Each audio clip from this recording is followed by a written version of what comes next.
不就又能成？迟早有你小子后果。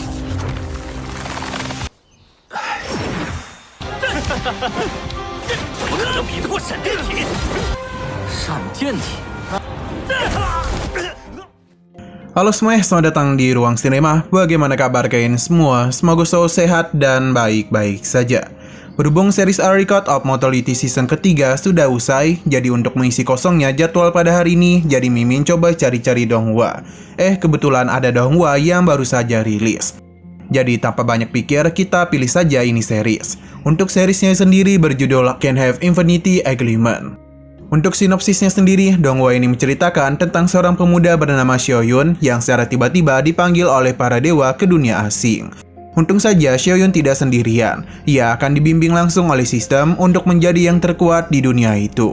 Tanpa berlama-lama lagi, jadi lebih baik kita mulai saja alur ceritanya. Di sini kita dibawa ke sebuah benua bernama Benua Juxiao. Ini merupakan tempat tertinggi bagi para kultivator. Sejak Kaisar Kekacauan diangkat menjadi Kaisar Abadi, telah berdampak baik kepada Tanah Suci Kekacauan. Perlahan-lahan namun pasti, mereka mulai memiliki para murid yang mempunyai potensi kekuatan nomor 1 di antara 9 tempat lainnya. Semua ini mereka yakini akan mengejutkan dunia. Secara tiba-tiba saja kita pun dibawa kepada pria bernama Xiaoyun, yang merupakan karakter utama pada series ini. Saat ini dirinya sedang sparring bersama pria bernama Xi Yulong. Akan tetapi semua serangan yang Xiaoyun lancarkan tidaklah mampu menyentuh tubuh Xi Yulong. Ini terjadi karena tubuh badai petir yang ia miliki. Dengan perbedaan kekuatan sebesar itu, Xi Yulong yakin Xiaoyun tidak akan bisa mengimbangi pergerakannya. Sayang sekali Xi Yulong ini telah meremehkan kemampuan dari Xiaoyun. Karena ia bisa tahu di mana posisinya dan langsung saja melepaskan tinju kepada Xi Yulong. Ia harap Xi Yulong tidak sombong lagi kepadanya. Semua ini benar-benar membuat Xi Yulong kesal karena bagaimana bisa Xiaoyun yang hanya memiliki tubuh panah bisa mengalahkan dirinya. Karena ia masih keras kepala, Xiaoyun pun melepaskan larangan sistem yakni badai ilahi. Sistem pun mengabulkan keinginan Xiaoyun. Secara tiba-tiba saja kekuatan besar pun masuk ke dalam tubuh Xiaoyun. Pertarungan sengit pun mulai terjadi di antara mereka berdua. Dalam pertarungan ini, Xiaoyun berhasil memaksa Xi Yulong menggunakan seluruh kemampuannya.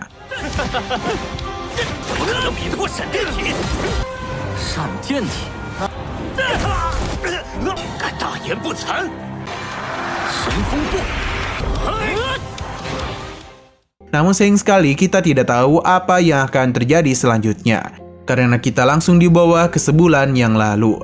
Sistem memberikan selamat kepada Xiaoyun karena telah berhasil menyelesaikan tugas pertama, yakni tiba di Tanah Suci Kekacauan. Sebagai hadiahnya, ia pun akan diberikan pencerahan. Xiaoyun sangatlah senang karena akhirnya sampai juga dirinya di sini.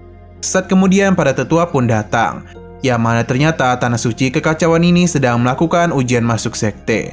Ketiga tetua inilah yang akan bertanggung jawab untuk mengawasi seleksi mereka. Hanya akan ada satu ujian dalam penerimaan ini, yang mana para peserta diminta untuk membunyikan manik kekacauan. Seketika saja muncullah sebuah lonceng besar yang jatuh dari atas langit.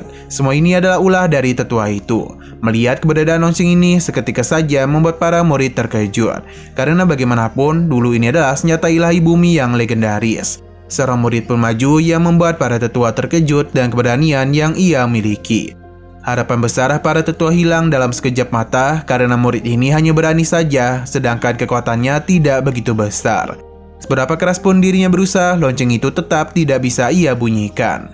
Murid ini mengira kalau loncengnya bermasalah, padahal yang bermasalah adalah kekuatannya. Murid itu pun langsung diusir oleh para tetua.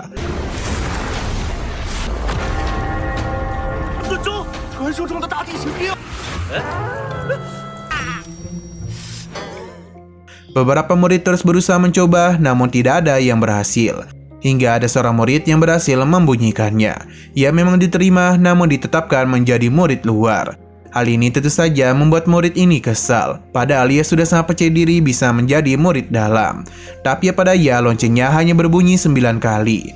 Nah, yang dinanti-nantikan akhirnya tiba juga. Kini adalah giliran dari Xiaoyun. Beberapa murid menganggap remeh kemampuannya. Tapi Xiaoyun langsung saja melakukan sesuatu, yakni menciptakan ledakan kekuatan yang begitu besar. Hal itu pun terus masuk ke dalam dirinya. Oh ya, hal yang Xiaoyun lakukan ternyata tidaklah disadari oleh semua orang, bahkan oleh para tetua sekalipun. Mereka mulai menganggap ratusan ribu murid ini telah gagal. Sampai pada akhirnya mereka pun dikejutkan dengan bunyi lonceng Natal yang diciptakan oleh Xiaoyun.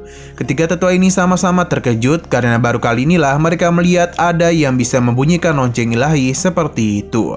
Para tetua pun menjadi begitu bahagia karena tanah suci mereka memiliki murid yang berbakat.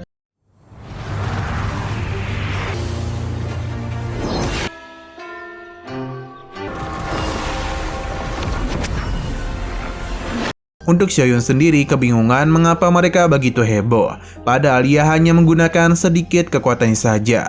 Xiaoyun kembali dikejutkan dan kemunculan beberapa sosok kuat di hadapannya.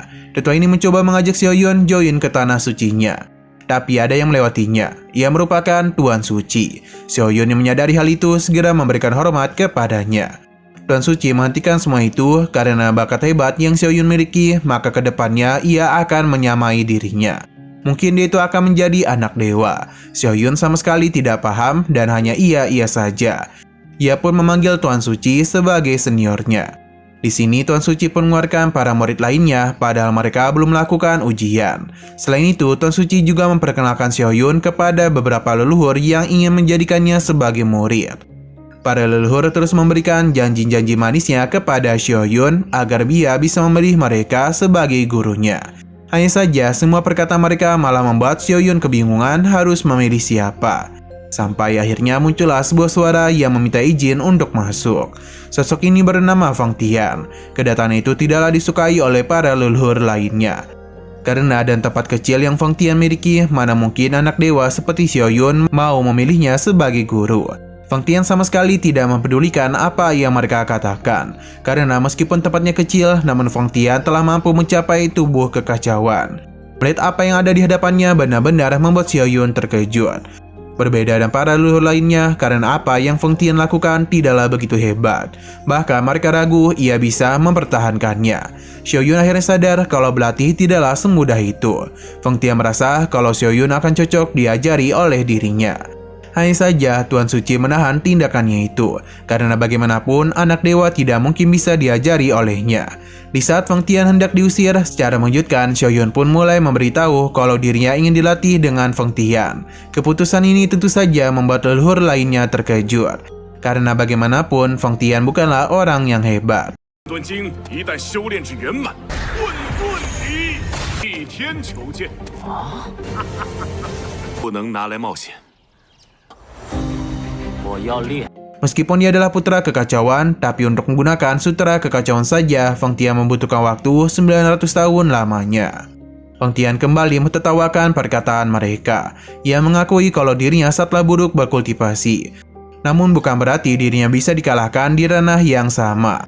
Sekali lagi, para leluhur mentertawakan ucapannya, karena semua leluhur sudah berada di alam kudus, sedangkan Fang Tian berada jauh di bawah mereka. Ketika gurunya terus ditertawakan, Xiaoyun pun mulai memberikan pembelaan karena yakin Fang Tian bisa menjadi guru yang baik untuknya. Ucapannya itu sekali lagi mengejutkan semua leluhur. Namun sebelum berkata lebih lanjut, Sista memberitahu kalau lebih baik Xiaoyun berhenti menjadi anak dewa dan akan mendapatkan hadiah darinya. Xiaoyun tentu tidak menyangka padahal itu sedang memamerkan statusnya. Para leluhur mencoba mengingatkan Xiaoyun, karena jika ia gagal dalam pelatihan, maka sama saja tanah suci kekacauan akan ditertawakan oleh semua orang. Xiaoyun paham, jadi dan begini dirinya pun akan melepaskan posisi anak dewa. Apa yang dia katakan tentu tidak bisa dipercayai, padahal statusnya itu sangatlah hebat. Namun Xiaoyun tetap kokoh pada keputusannya yang ingin menjadi roh kekacauan saja. Jadi tidak mungkin baginya untuk menjadi anak dewa. Para leluhur pun menjadi kesal dan omongan Xiaoyun. Mereka meyakini cepat atau lambat ia pasti akan menyesali keputusannya. Pada akhirnya semua leluhur pun pergi dari tempat itu. Bahkan Tuan Suci juga tidak percaya dengan keputusannya.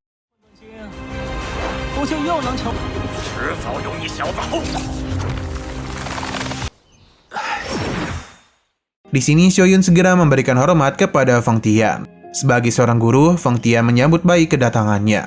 Xiaoyun penasaran apakah Fang Tian bisa membantunya membentuk tubuh kekacauan dalam kurun waktu 100 tahun. Ternyata Feng Tian tidak bisa melakukan hal itu. Bahkan dirinya membutuhkan waktu 901 tahun. Xiaoyun pun merasa kalau sistem telah salah. Setelah semua itu, Xiaoyun pun pergi bersama Feng Tian, yang mana saat ini dirinya terus menyerap kekuatan spiritual yang ada di situ. Feng Tian bertanya kepada Pu Bo akan berapa lama Xiaoyun mempelajari sutra kekacauan tingkat pertama. Jika dia ingat-ingat, dulu Feng Tian membutuhkan waktu 7 hari. Namun mereka seketika saja terkejut karena Xiaoyun itu dalam waktu yang singkat bisa memahami sutra kekacauan tingkat pertama. Apa yang dirinya lakukan itu benar-benar mengejutkan mereka berdua. Terlebih lagi, pemahaman Xiaoyun terhadap sutra kekacauan terus meningkat, bahkan ke 6 hingga 7 tingkat. Mereka meyakini kalau Xiaoyun memang merupakan putra berbakat. Feng Tian menjadi tidak heran karena Xiaoyun adalah muridnya. Tapi Pu Bo mengingatkan kalau ketuanya itu membutuhkan waktu 20 tahun untuk bisa mencapai tingkat yang sama. Selain mereka, Tuan Suci juga sama terkejutnya dengan bakat hebat yang Xiaoyun miliki. Tapi dia tidak menyangka Xiaoyun malah memilih Feng Tian. Mereka pun meyakini Feng Tian pasti mempertaruhkan segalanya untuk melatih Xiaoyun. Namun nyatanya Feng Tian tidak berbuat apapun, karena Xiaoyun sendirilah yang menerobos. Ia sebagai guru pun merasa begitu lega.